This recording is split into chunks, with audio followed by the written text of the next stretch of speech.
چاوین دا پیرا من وکا کوارا درزی هور بونه لی رنگن راخستی لسر روبر توری وی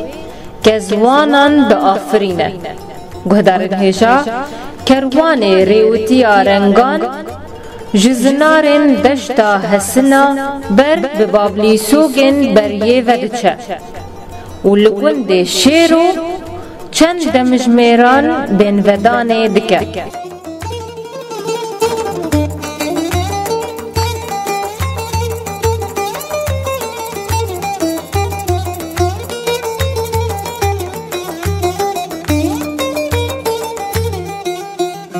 گهدارن هجا سلاوریز از بوسینا قاسم دخلک نو جگوشه اتوری دا پیره از در دورا 3 کیلومتر جباشار دیره که بچم تا خوابک هنم گند شیرو یکو د سال 1940 دا هاتیا آوا کرن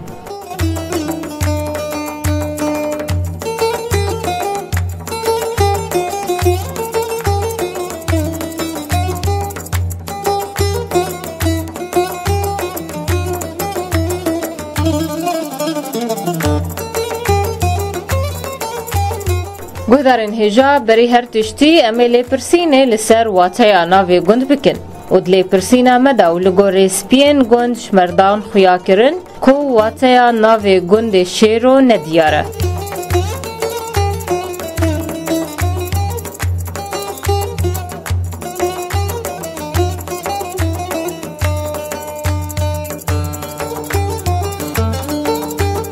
گهدارن هیجا جمارا آواهین گند شیرو 123 آواینه جبلی 35 مالبات بر بهره ما کردستان وچونه و زیدتر 25 جوانین گند بر با اروپا وچونه و پرانی خلک گند شیرو جوان عشیرانه و مرکا شرابی ابو عاصی و هر وسا سید سینور گند شیرو جالی روجهلات و عرعوره و جالی روج آوا و صالحیه و هر وسا جالی باکور و مرجعه و جالی باشور و دگرگایه روبر چاندنیه لگند شیرو 4000 دونمن و پرانی خلکی گند چاندنیه نیز کوبیقیا و کزبرا و گنم دکن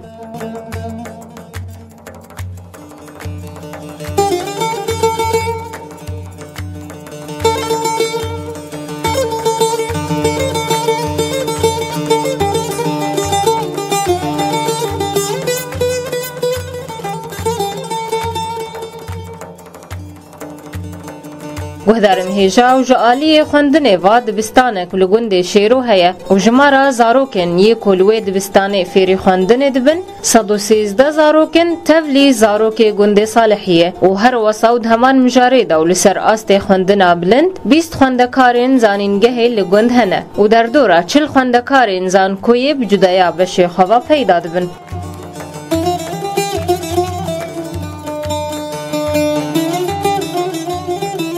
گهدارن هیجا و دلال امگیان داویا خلقا خواج گوشه اتوری دا پیره تا خلقک دی و گندک دی بمینت خیر و خوشیده